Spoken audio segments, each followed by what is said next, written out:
transmission rate is 9. THX, you're entering a critical phase. Alright, contact, message. Respiratory count 347 or +7. Adrenal off, .74. We are. Can the American people change Washington, D.C.? In Washington today, you cannot fix Washington. Washington was created in deception starting in 1868. The 41st Congress changed Washington to a corporate-style government and gave it an area of jurisdiction of 100 square miles, which is known as Washington, D.C., or the District of Columbia today.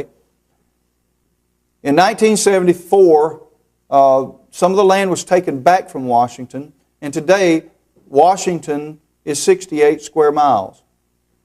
Anyone who claims to be a citizen of the United States, under legal definition of the United States, is pledging their allegiance to Washington, D.C. or the District of Columbia. They are not Americans. You can be a U.S. citizen or you can be an American, but you can't be both. It's impossible.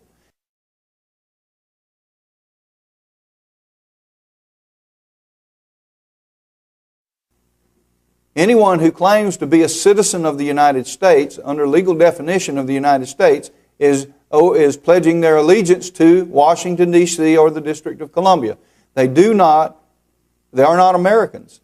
You can be a U.S. citizen or you can be an American, but you can't be both. It's impossible.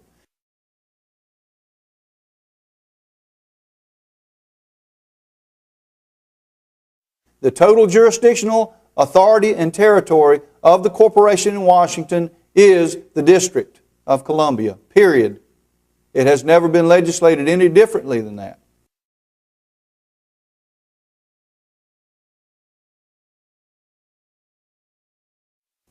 So, why is the District of Columbia ruling over the states in America? Well, they're doing it, go back to the implied consent that we talked about earlier. They are using the implied consent of the people because we are not saying no. You can throw everybody out of Washington. You can vote every single one out. You can change the president, change the entire Congress, and you cannot change Washington. It was created in deception. It has operated in deception since 1868, and nothing you do to change it, there's nothing you can do to change it. You can't change Washington. Washington is what it is. A leopard cannot change its spots. They cannot turn over a new leaf because the laws are designed for them to deceive, lie, and cheat the American people, and we can document that.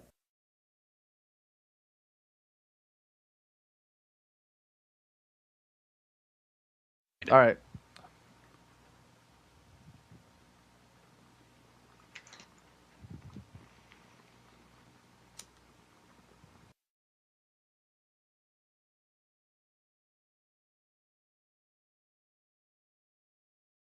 How did the American people lose the original constitutional republic? Well, first of all, everybody thought we still had the same system of government that we always had because they did the change so slowly and gradually, and they never told the public. They never told us what was going on.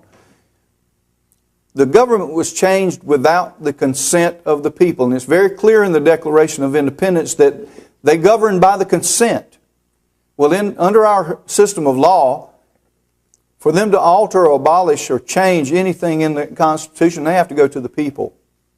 Congress can't do that. And in 1868, when this change really started, it went from 1868 through 1882 where the primary changes were done. Congress never once asked the people what they wanted, and they had no authority to move forward. We get our authority from the Declaration, the Holy Bible, and the Constitution to move forward, and that's what we have embraced. Now, about 30 years ago, a group of people, you call them patriots or sovereigns, whatever the term was at the time, began to study the law. Because we'd been dumbed down. We didn't know what was going on. We had no idea what had been done to the American people. But we began to study and read the law. And all of a sudden, things started showing up. It's all in there. It's all recorded, but it's hidden. But when we started doing thousands, and many people across the country started doing studies, all of a sudden, God gave the people an interest in the law. And it was part of a divine movement across this nation to wake up the people of America. All of this was orchestrated by God, folks. It was not orchestrated by us. God woke the people up, and they began to study, and they began to learn that the keys to their freedom was in the law already, and we just uncovered those keys, and we brought them out, and we began to use them. And we discovered that they never got our consent to do away with our republic. So everything that has been done since 1872 at the very latest, probably earlier than that, has been done without the consent of the people and therefore is unlawful. But that doesn't make it illegal. It is legal because we have given our implied consent. And implied consent works like this. If you're holding a cup of coffee and drinking a cup of coffee, and I walk up to you and I take that cup of coffee away from you and you don't say no or you don't protest, whose coffee is it? It's my coffee now. But if I try to take it away from you and you don't let me have it, you get to keep the coffee, right? That's the way implied consent works. The people did not say no. And so the government, in their legal system, decided that that is okay because they didn't protest. They didn't say no. Well, the people are standing up now by the thousands across America and joining with this republic and saying no. And now the legal system is in very much jeopardy because they cannot continue to operate without the consent of the people. And the people are not granting them that consent anymore. So they have no authority, and we have all the authority. Because this republic was sanctioned by Almighty God. It is recorded in history, and it has never been repealed.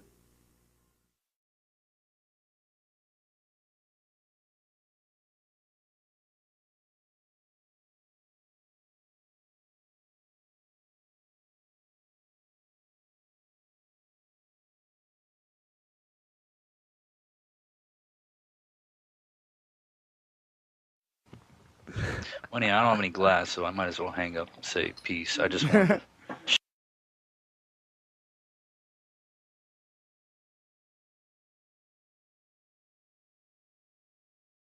Why is there a two-party system in America today? Well, basically, the two-party system that we have today in Washington was created by the bankers. The bankers created the Democratic and Republican system of government to appear that the people really had a voice when they didn't. They created a controversy by two houses of Congress to entertain the people, basically, so that they could promote their agenda without the people realizing what they were doing. And their agenda was to steal the wealth of America. This has been going on for a long time. And the people today are in a system of slavery.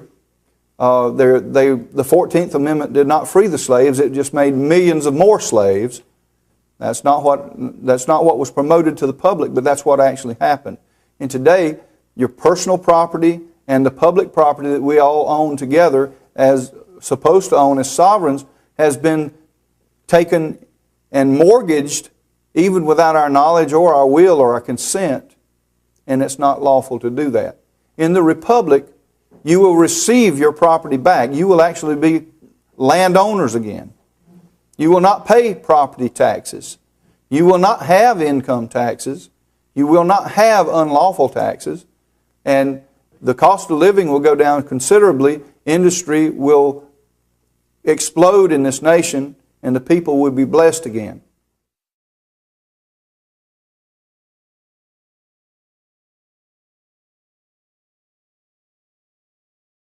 The radiation rate is 1138, retract. Share that with you.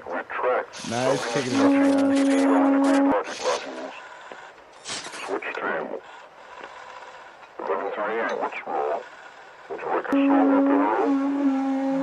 1138, getting Talman contact. Retract at 220. Victor 079er. Making contact at point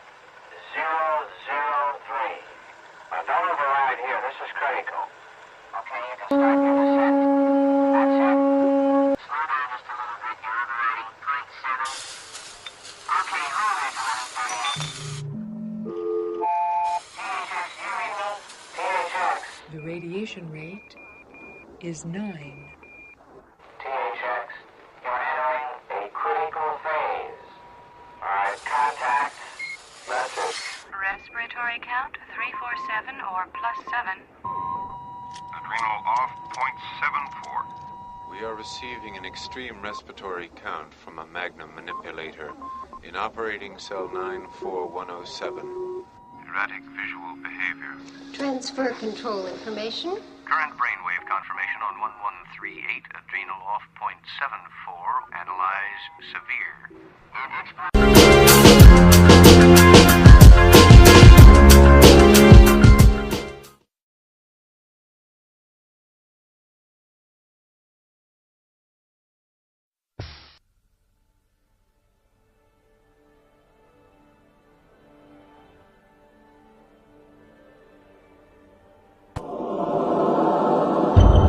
The truth becomes clearer when we simply look at our current banking system.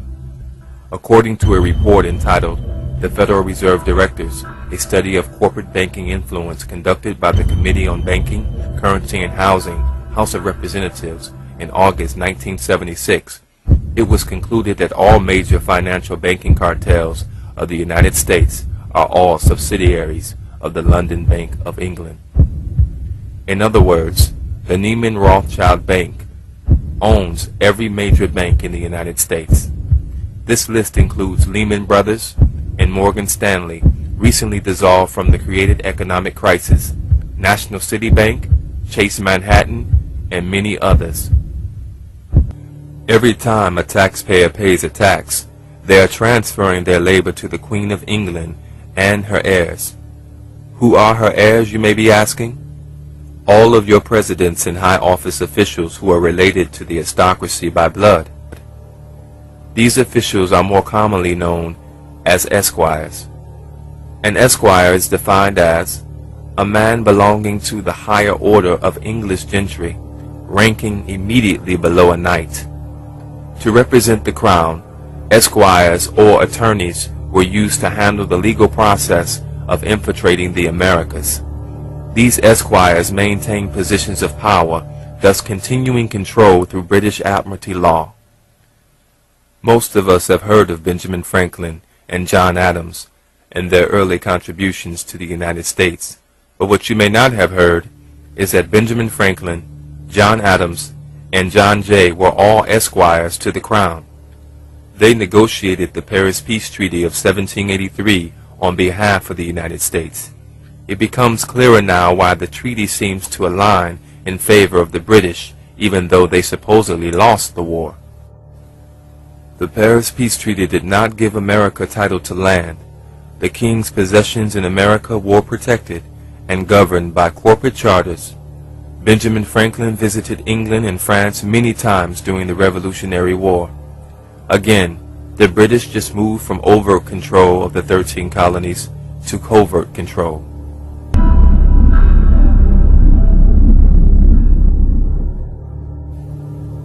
After the Civil War, the United States was financially weakened. Low on resources and still struggling to put the country back together, America needed money. The international bankers were right there to lend us all that we needed. In 1871, Congress cut a deal with the Rothschild bankers to incur a debt, which would allow the establishment of a new government controlled by foreign money interest. Under the Legislative Act of February 21, 1871, the United States government incorporated as a commercial enterprise to do business for profit.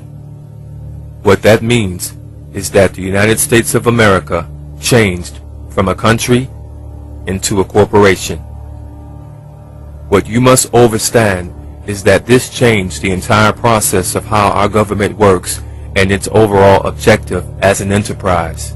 This Legislative Act of 1871 designated the District of Columbia under a separate form of government with separate jurisdiction from the rest of the Union States.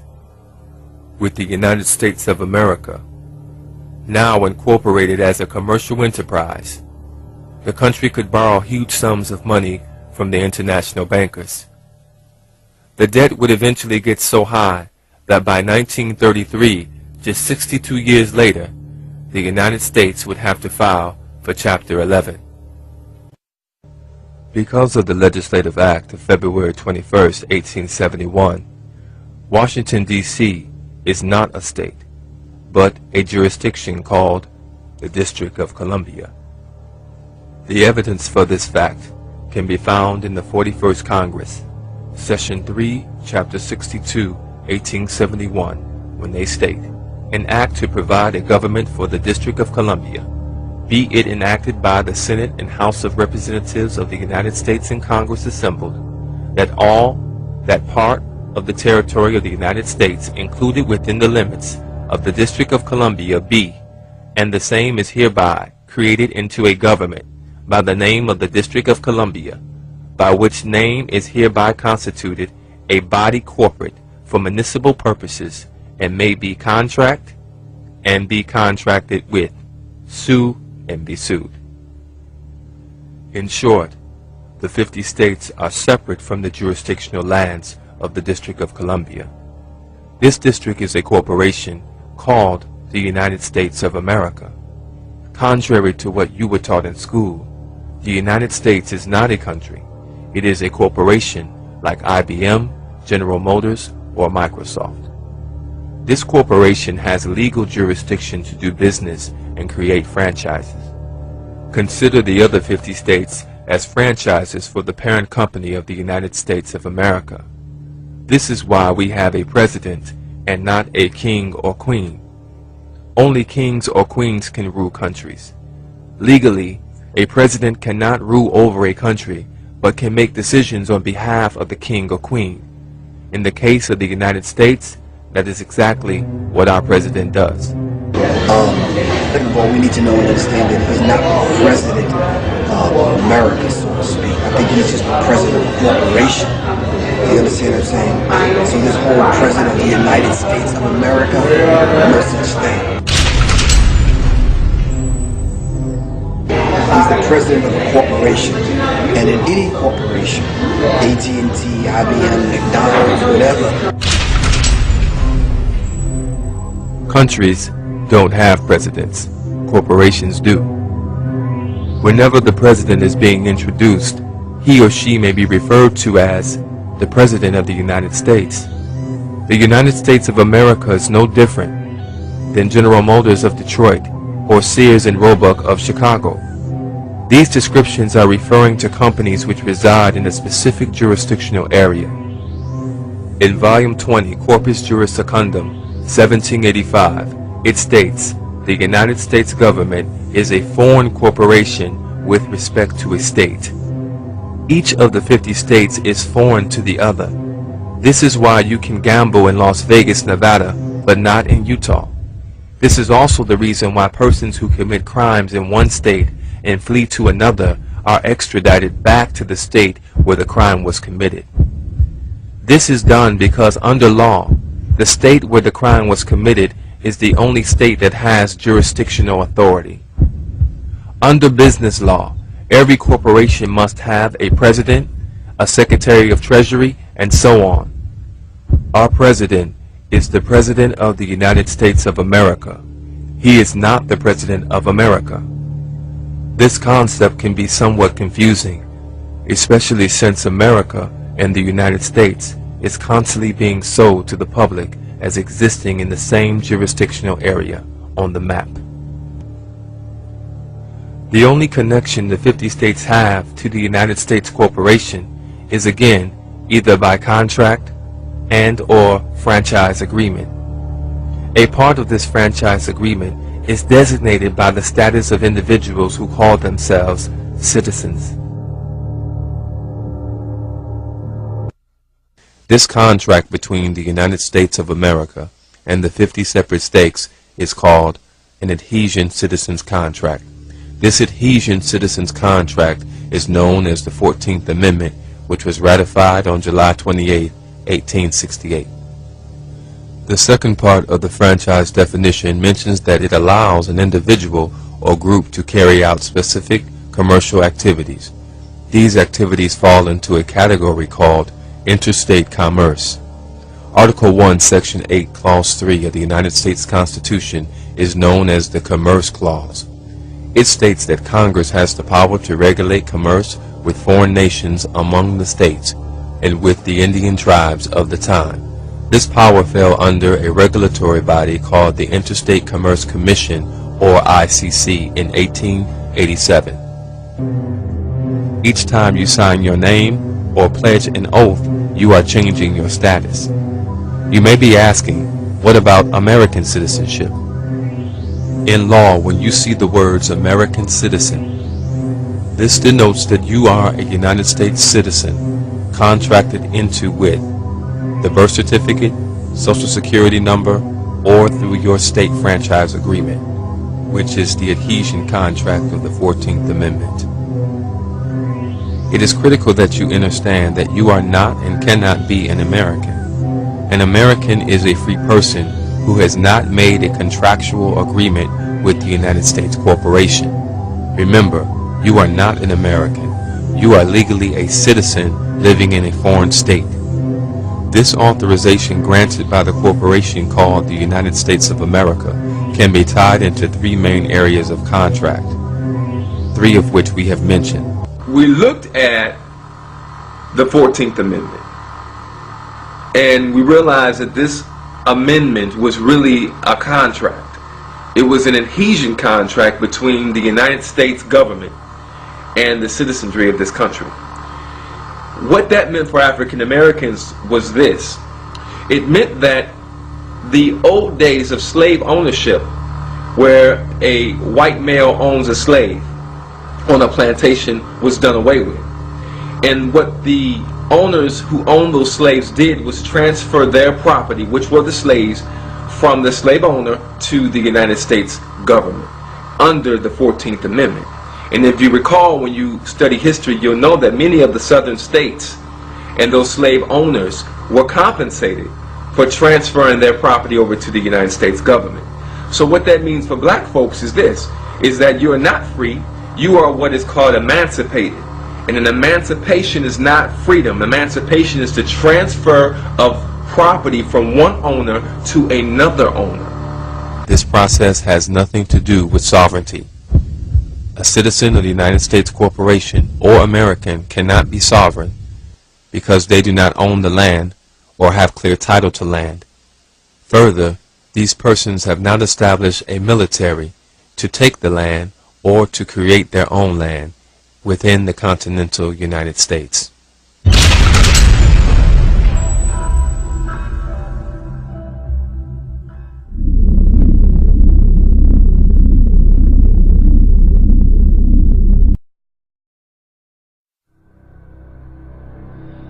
2 years ago, from my research, I'm convinced it's much more serious than that.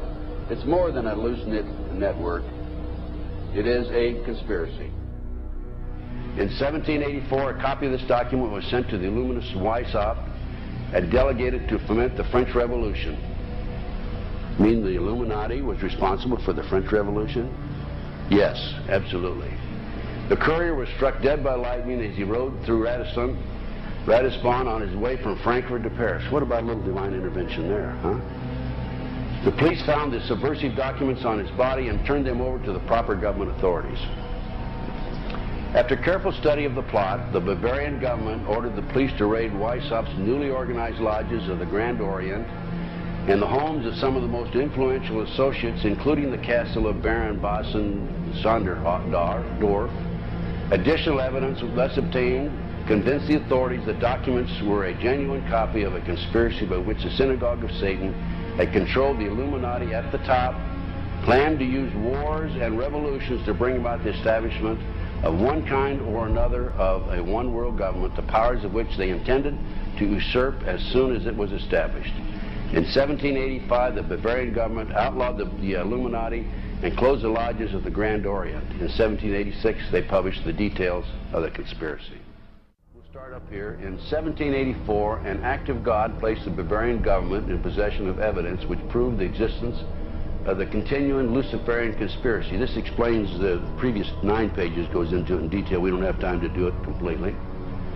conspiracy. Adam Weishaupt, a Jesuit-trained professor of canon law, defected from Christianity and embraced the Luciferian ideology while teaching at Ingolstadt University. In 1770, the money lenders who had recently organized the House of Rothschild retained him to revise and modernize the age-old protocols designed to give the synagogue of Satan ultimate world domination so they can impose the Luciferian ideology upon what remains of the human race after the final social cataclysm by use of satanic despotism. Weishaupt completed his task on May the 1st, 1776. It's a communist holiday, isn't it? May 1, 1776. The plan required the destruction of all existing governments and religions. In 1776, Weishaupt organized the Illuminati to put the plot into execution. The word Illuminati is derived from Lucifer and means holders of the light.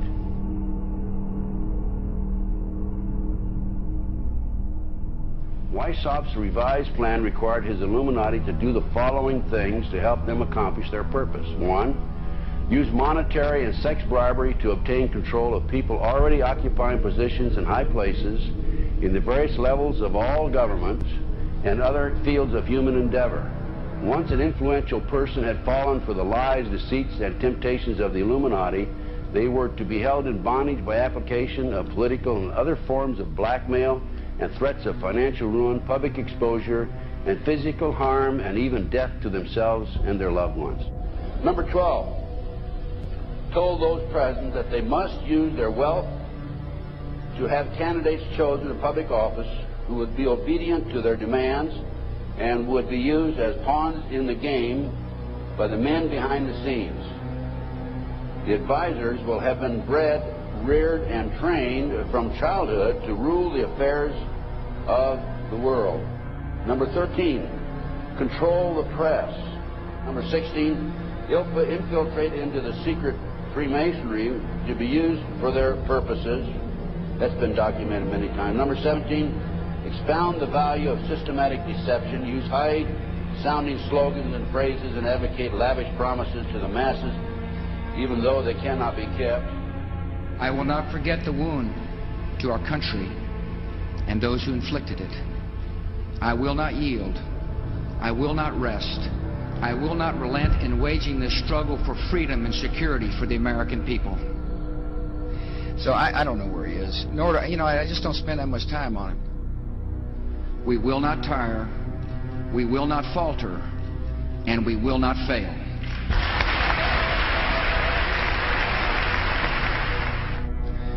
Terror is bigger than one person. And I remember he was telling me how you're going to see soldiers looking in caves for people in Afghanistan and Pakistan and all these places, and there's going to be this war on terror, of which there's no real enemy. Who knows if he's hiding in some cave or not? We hadn't heard from him in a long time.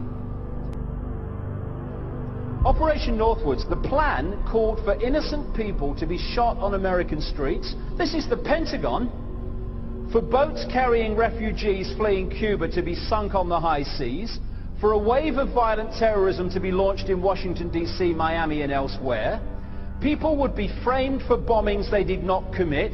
Planes would be hijacked using phony evidence, all of which would be blamed on Castro to justify an invasion of Cuba 40 years ago. An aircraft at Elgin Air Force Base would be painted and numbered as an exact duplicate for a civil registered aircraft belonging to a CIA proprietary organization in the Miami area. At a designate time, the duplicate would be substituted for the actual civil aircraft and would be loaded with selected passengers, all boarded under carefully prepared aliases. The actual registered aircraft would be converted into a drone, remote controlled plane, their word for it. Takeoff times of the drone aircraft and the actual aircraft would be scheduled to allow a rendezvous south of Florida. I mean, he's been tested unlike any other president. This is 9/11.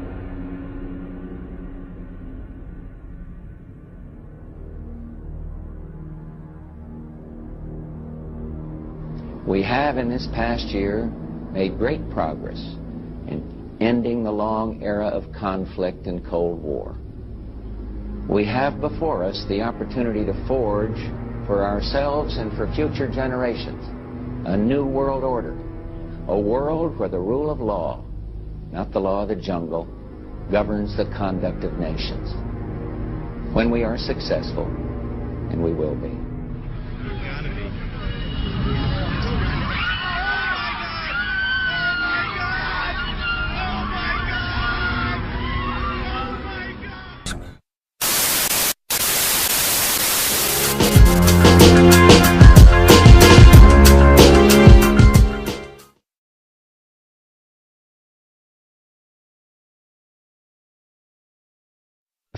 Given what most Americans believe, the next statement may be more shocking than any previous.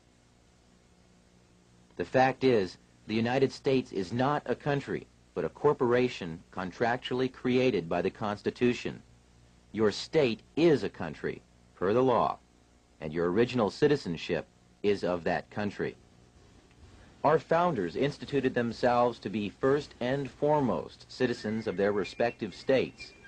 As of 1787, those states already had formed a union, and they created the Constitution for the purpose of perfecting that union in forming a national government.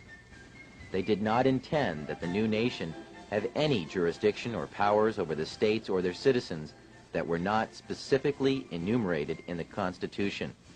They stated this point quite clearly in Article 1, Section 8, Clause 17 of the Constitution. They granted the United States exclusive legislation in all cases whatsoever over such district not exceeding 10 miles square as may become the seat of the government of the United States, our District of Columbia, and to exercise authority over all places purchased by the consent of the states. And that is all. The framers further secured the rights of the people with the 9th and 10th Amendments in the Bill of Rights. In the 9th, they established that the enumeration in the Constitution of certain rights shall not be construed to deny or disparage others retained by the people. And in the 10th, they made clear that the powers not delegated to the United States by the Constitution, nor prohibited to the states, are reserved to the states respectively, or to the people. The only way the federal government can have any jurisdiction beyond these constitutional clauses is by written permission or contract. Which leads us to another piece of the puzzle, the 14th Amendment to the Constitution, ratified in 1868 following the Civil War. As barbaric as it may sound today, the black slaves, prior to the conclusion of the Civil War, were legally considered to be property, with none of the rights or privileges of free-born people, only duties. The money interests took advantage of America's desire to free the slaves and found a way to use the swiftly adopted post-war constitutional amendments to enslave all of the people. The deceit is in the wording of both the 13th and 14th Amendments. You will note that the 13th Amendment provides that neither slavery nor involuntary servitude shall exist within the United States. But why the emphasis on involuntary servitude? Isn't it the same thing as slavery? Sure it is. But they had to mention the concept of involuntary servitude because they wished to retain another type of slavery, voluntary servitude. Voluntary servitude is an ancient and established concept. It was the way serfs became subjects to their lords during feudal times in England and other European countries.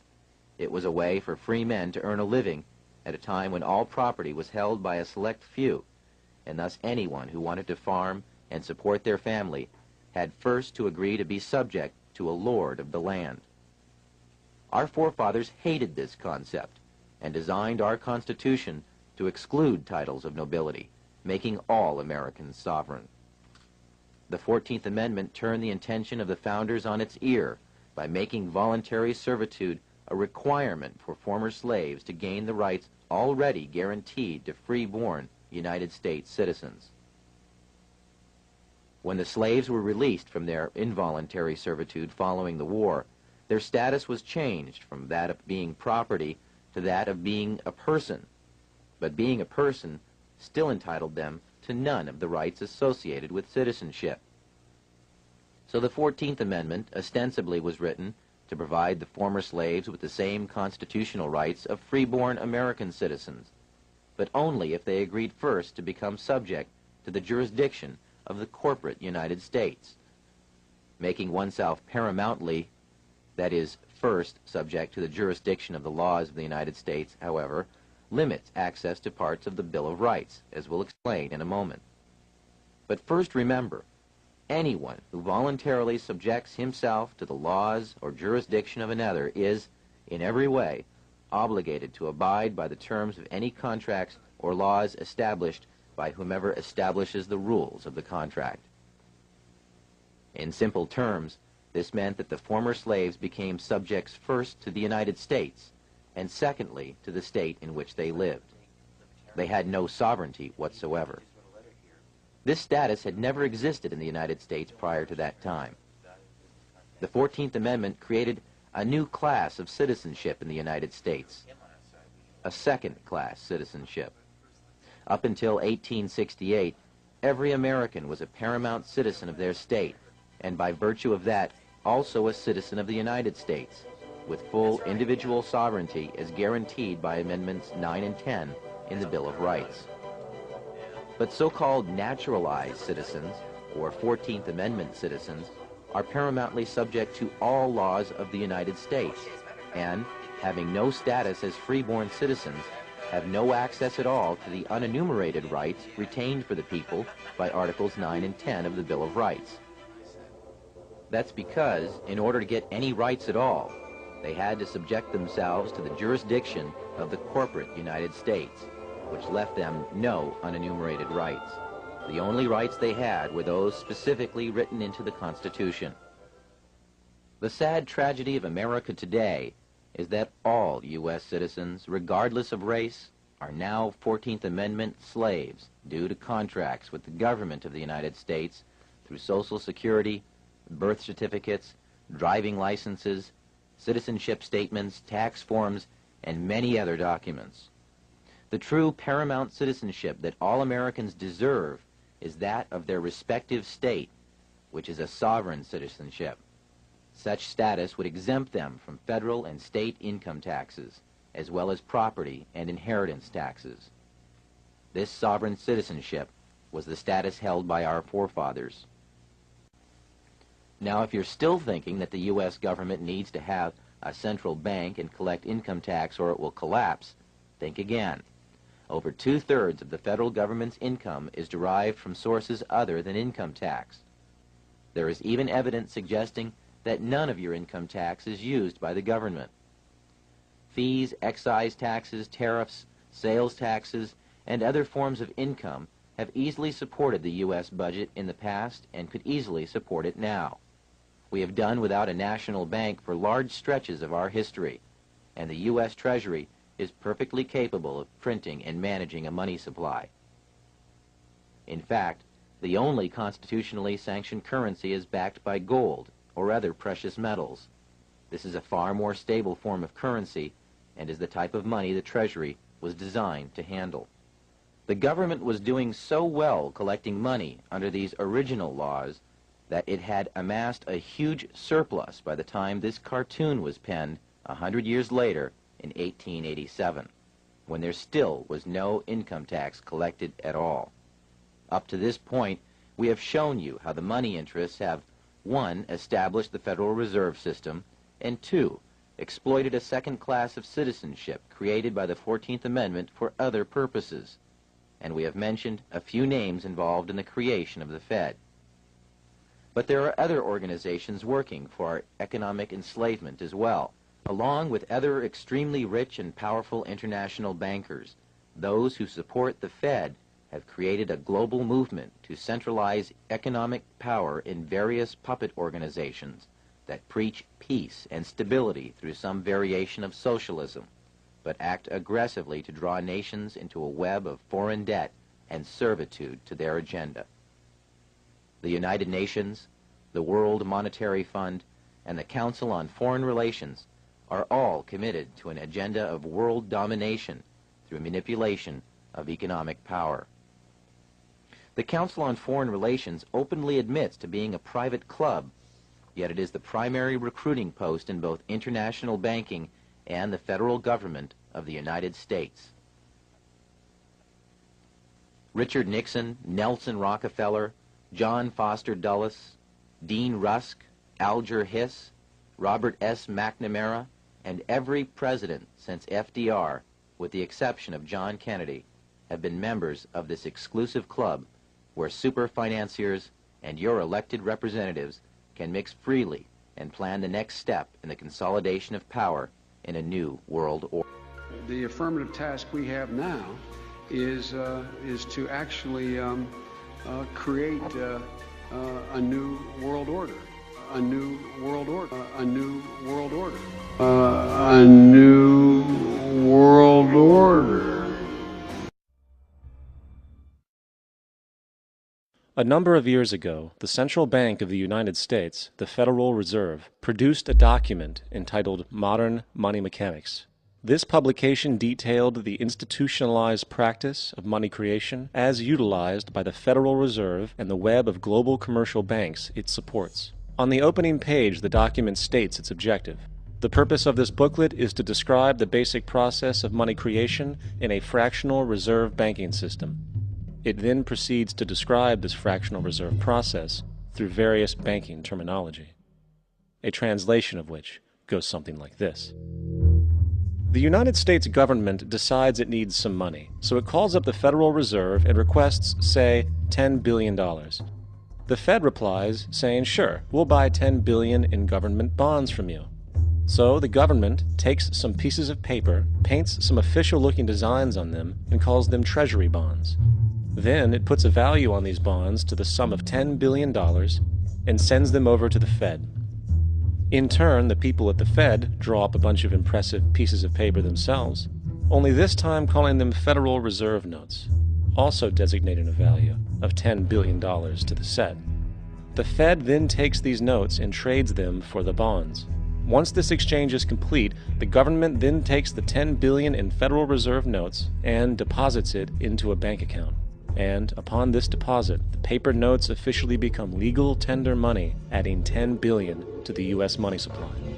And there it is. $10 billion in new money has been created.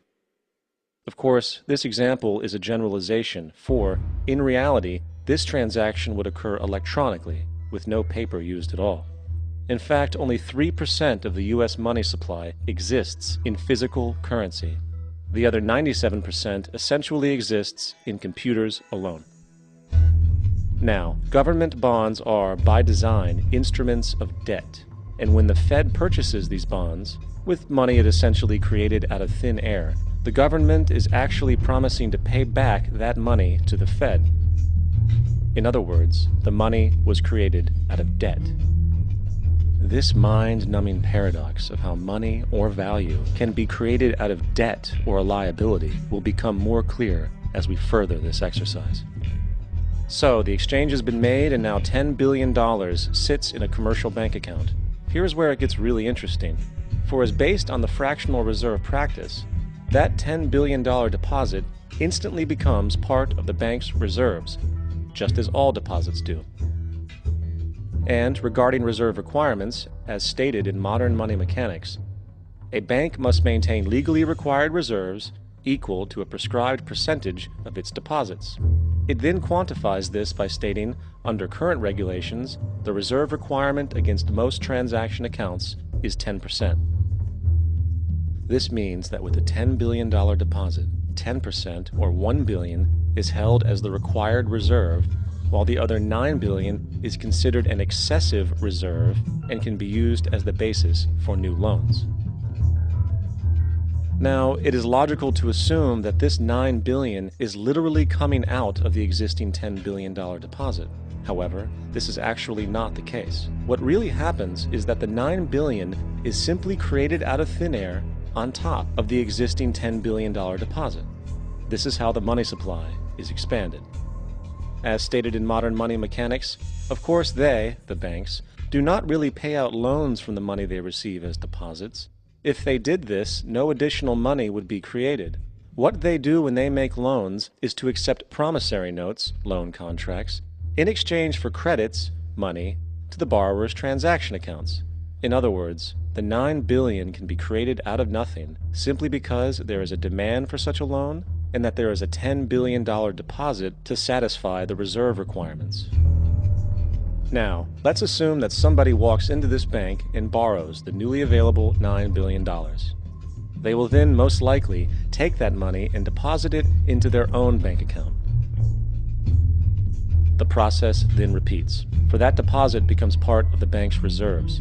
10% is isolated, and in turn 90% of the $9 billion, or $8.1 billion, is now available as newly created money for more loans. And of course, that 8.1 can be loaned out and redeposited, creating an additional 7.2 billion to 6.5 billion to 5.9 billion, etc. This deposit money creation loan cycle can technically go on to infinity. The average mathematical result is that about $90 billion can be created on top of the original $10 billion. In other words, for every deposit that ever occurs in the banking system, about 9 times that amount can be created out of thin air. Money jitters? Ask the obliging Bank of America for a jar of soothing instant money, M-O-N-E-Y, in the form of a convenient personal loan. So, now that we understand how money is created by this fractional reserve banking system, a logical yet elusive question might come to mind. What is actually giving this newly created money value? The answer? The money that already exists. The new money essentially steals value from the existing money supply. For the total pool of money is being increased irrespective to demand for goods and services. And as supply and demand finds equilibrium, prices rise, diminishing the purchasing power of each individual dollar. This is generally referred to as inflation, and inflation is essentially a hidden tax on the public. What is the advice that you generally get? And that is inflate the currency. They don't say debase the currency. They don't say devalue the currency. They don't say cheat the people who are saved. They say lower the interest rates. The real deception is when we distort the value of money. When we create money out of thin air, we have no savings, and yet there's so-called capital. So my question boils down to this: how in the world can we expect to solve the problems of inflation, that is, the increase in the supply of money, with more inflation? Of course, it can't. The fractional reserve system of monetary expansion is inherently inflationary. For the act of expanding the money supply without there being a proportional expansion of goods and services in the economy will always debase a currency. In fact, a quick glance at the historical values of the US dollar versus the money supply reflects this point definitively, for the inverse relationship is obvious. $1 in 1913 required $21.60 in 2007 to match value. That is a 96% devaluation since the Federal Reserve came into existence. Now, if this reality of inherent and perpetual inflation seems absurd and economically self-defeating, hold that thought, for absurdity is an understatement in regard to how our financial system really operates. For in our financial system, money is debt, and debt is money. Here is a chart of the U.S. money supply from 1950 to 2006. Here is a chart of the U.S. national debt for the same period. How interesting it is that the trends are virtually the same. For the more money there is, the more debt there is. The more debt there is, the more money there is. To put it a different way, every single dollar in your wallet is owed to somebody by somebody. For remember, the only way the money can come into existence is from loans. Therefore, if everyone in the country were able to pay off all debts, including the government, there would not be $1 in circulation.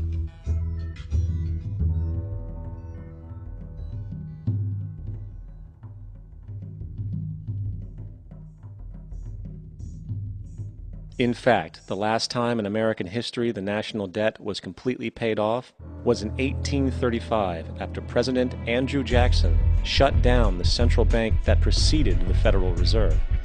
In fact, Jackson's entire political platform essentially revolved around his commitment to shut down the central bank, stating at one point, "The bold efforts the present bank has made to control the government are but premonitions of the fate that awaits the American people should they be deluded into a perpetuation of this institution or the establishment of another like it." Unfortunately, his message was short-lived, and the international bankers succeeded to install another central bank in 1913, the Federal Reserve. And as long as this institution exists, perpetual debt is guaranteed. Now, so far we have discussed the reality that money is created out of debt, through loans. These loans are based on a bank's reserves, and reserves are derived from deposits. And through this fractional reserve system, any one deposit can create 9 times its original value, in turn debasing the existing money supply, raising prices in society. And since all this money is created out of debt and circulated randomly through commerce, people become detached from their original debt, and a disequilibrium exists where people are forced to compete for labor in order to pull enough money out of the money supply to cover their costs of living. As dysfunctional and backwards as all of this might seem, there is still one thing we have omitted from this equation. And it is this element of the structure which reveals the truly fraudulent nature of the system itself: the application of interest.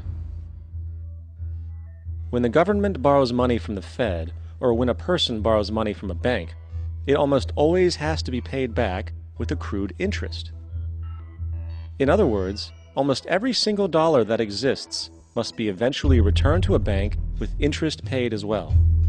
But if all money is borrowed from the central bank and is expanded by commercial banks through loans, only what would be referred to as the principal is being created in the money supply. So then, where is the money to cover all of the interest that is charged? Nowhere. It doesn't exist. The ramifications of this are staggering, for the amount of money owed back to the banks will always exceed the amount of money that is available in circulation. This is why inflation is a constant in the economy, for new money is always needed to help cover the perpetual deficit built into the system, caused by the need to pay the interest. What this also means is that mathematically, defaults and bankruptcy are literally built into the system, and there will always be poor pockets of society that get the short end of the stick. An analogy would be a game of musical chairs, for once the music stops, somebody is left out to dry. And that's the point. It invariably transfers true wealth from the individual to the banks. For if you are unable to pay for your mortgage, they will take your property. This is particularly enraging when you realize that not only is such a default inevitable due to the fractional reserve practice, but also because of the fact that the money that the bank loaned to you didn't even legally exist in the first place. In 1969, there was a Minnesota court case involving a man named Jerome Daly, who was challenging the foreclosure of his home by the bank which provided the loan to purchase it. His argument was that the mortgage contract required both parties, being he and the bank, each put up a legitimate form of property for the exchange. In legal language, this is called consideration. Mr. Daly explained that the money was, in fact, not the property of the bank, for it was created out of nothing as soon as the loan agreement was signed. Remember what modern money mechanics stated about loans? What they do when they make loans is to accept promissory notes in exchange for credits. Reserves are unchanged by the loan transactions, but deposit credits constitute new additions to the total deposits of the banking system. In other words, the money doesn't come out of their existing assets. The bank is simply inventing it, putting up nothing of its own, except for a theoretical liability on paper.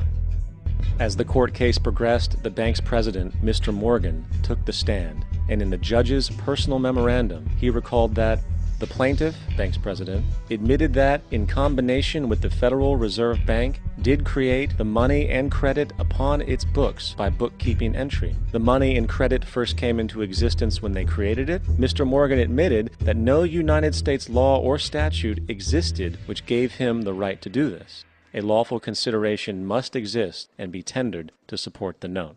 The jury found that there was no lawful consideration, and I agree. He also poetically added, "Only God can create something of value out of nothing." And upon this revelation, the court rejected the bank's claim for foreclosure, and Daly kept his home.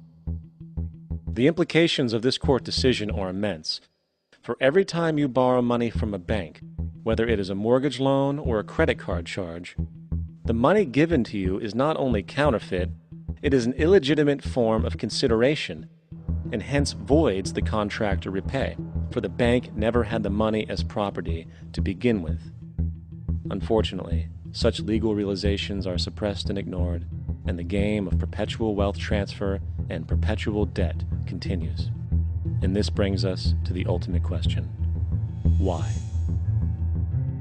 During the American Civil War, President Lincoln bypassed the high-interest loans offered by the European banks and decided to do what the Founding Fathers advocated, which was to create an independent and inherently debt-free currency. It was called the greenback. Shortly after this measure was taken, an internal document circulated between private British and American banking interests stated, "Slavery is but the owning of labor, and carries with it the care of laborers, while the European plan is that capital shall control labor by controlling wages. This can be done by controlling the money. It will not do to allow the greenback, as we cannot control that." The fractional reserve policy perpetrated by the Federal Reserve, which has spread in practice to the great majority of banks in the world, is, in fact, a system of modern slavery. Think about it. Money is created out of debt. And what do people do when they are in debt? They submit to employment to pay it off. But if money can only be created out of loans, how can society ever be debt-free? It can't. And that's the point.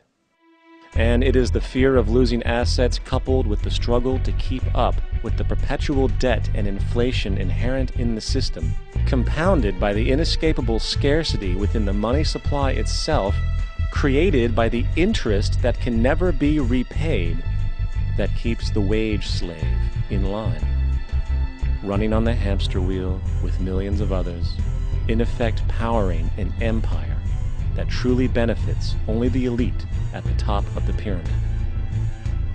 For, at the end of the day, who are you really working for? The banks. Money is created in a bank and invariably ends up in a bank. They are the true masters, along with the corporations and governments they support. Physical slavery requires people to be housed and fed. Economic slavery requires people to feed and house themselves. It is one of the most ingenious scams for social manipulation ever created, and at its core, it is an invisible war against the population. Debt is the weapon used to conquer and enslave societies, and interest is its prime ammunition. And as the majority walks around oblivious to this reality, the banks, in collusion with governments and corporations, continue to perfect and expand their tactics of economic warfare, spawning new bases, such as the World Bank and International Monetary Fund. A common misconception among people is that any rule or regulation that governs them falls under one category: law. But there are many other forms of law that people abide by without realizing that they simply do not apply to them. Another misconception is that a nation's constitution gives us our rights. A constitution does nothing more than list the rights that we already have. We are born with inalienable rights, endowed to us by our Creator. They are not given to us, and they cannot be given away. The most a person can do with a right is choose whether to exercise it or not. Maritime admiralty law is what's known as the law of the water. It is superseded by civil law and only applies to those who willingly contract themselves into it. The definition of admiralty law is a body of private international law governing the relationships between private entities which operate vessels on the oceans. Let's look at how and why a form of law that is fashioned to govern corporations, businesses, and vessels has imposed its rule over natural human beings. This is all done through a form of word magic. A simple perversion of language has made it possible to convince people around the world that these alternative laws apply to them. One of the predominant beliefs in modern culture is that licenses, permits, registrations, and other forms of documentation are required to operate motor vehicles, use public roads, build structures and establishments, engage in free enterprise, and much more. Sadly, these beliefs are based on little to no investigation whatsoever, and are false. This belief structure is perpetuated by maritime admiralty law. This form of law was originally created to govern ships docking in foreign nations for the import or export of products and resources. It deals with banking and merchant affairs, not civil affairs. When a product is taken off of a ship and brought into a foreign land, that nation takes custody of the resource and accounts for it with a certificate. That certificate marks the birth date of that product in the custody of the respective nation. Think of why it is supposedly required to have a certificate of live birth in the first place. The Barron's Dictionary of Banking Terms defines a certificate as a paper establishing an ownership claim. So right there, we notice that everyone with a birth certificate is defined as being owned. People are used as collateral with other nations because the U.S. is bankrupt. The United States declared bankruptcy on March 9th of 1933. At this point, the U.S. began taking out loans from a private, non-government affiliated corporation called the Federal Reserve. With no money to pay back the loans, the United States began using the citizens as collateral. All birth and marriage certificates are literally warehouse receipts. Just look at the similarities of warehouse receipts and birth certificates. Both document the date of issue, a serial number, registration number or receipt number, a description of the product, and an authorized informant to notify the appropriate government agency. With all of this information being readily available, the majority of people are unaware of their involvement with maritime admiralty law. This is possible through the manipulation of language. This admiralty law changed the meaning of the word person from a natural living person to a corporation. Driver's licenses, vehicle registrations, auto insurance forms, building permits, gun permits, work permits, tax filing documents, birth and death certificates, traffic citations, and many other forms of documentation that were once believed to be absolutely necessary only apply to persons or corporations. Upon signing such a legal document, you are indirectly waiving your rights under the Constitution and lowering your status to that of a corporation that is created with the same exact name as you. The only way to reconcile your true name from the name of the corporation is to take notice that the corporation has its name in all capital letters. This is known as capitis diminutia maxima.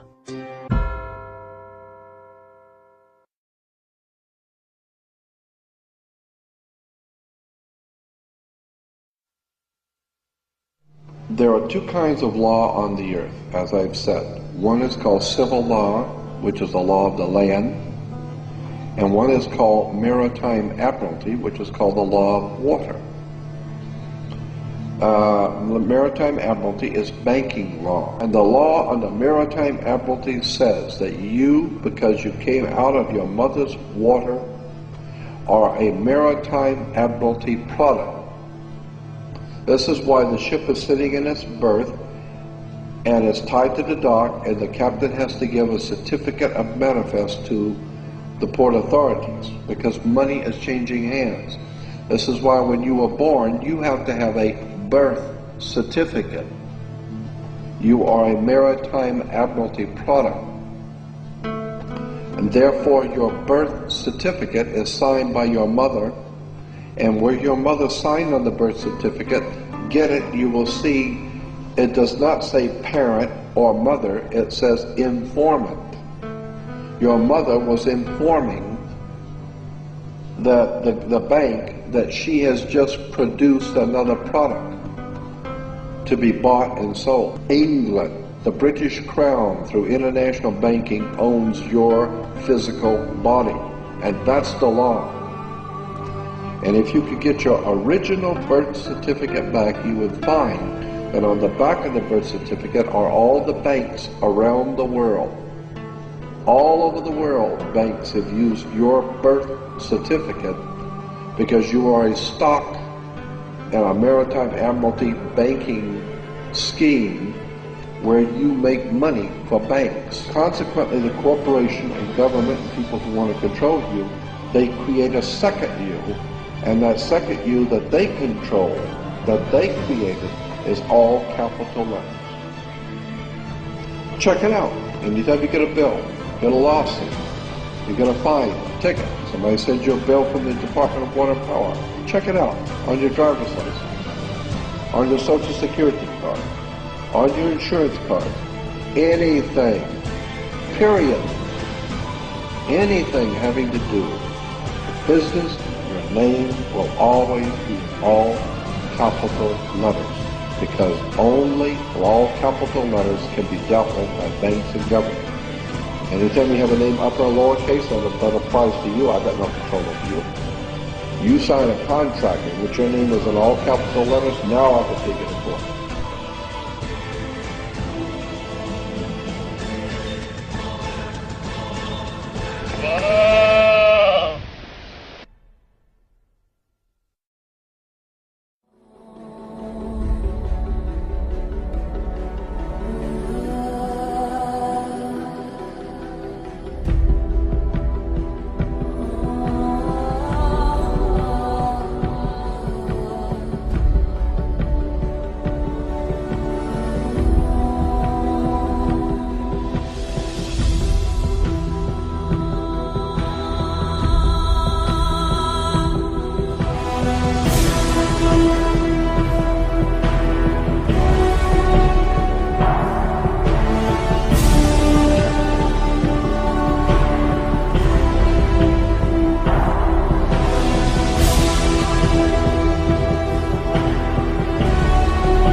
You don't think that it's what the national debt is the national debt measures the wealth. The national debt, don't we have to... The wealthier we are.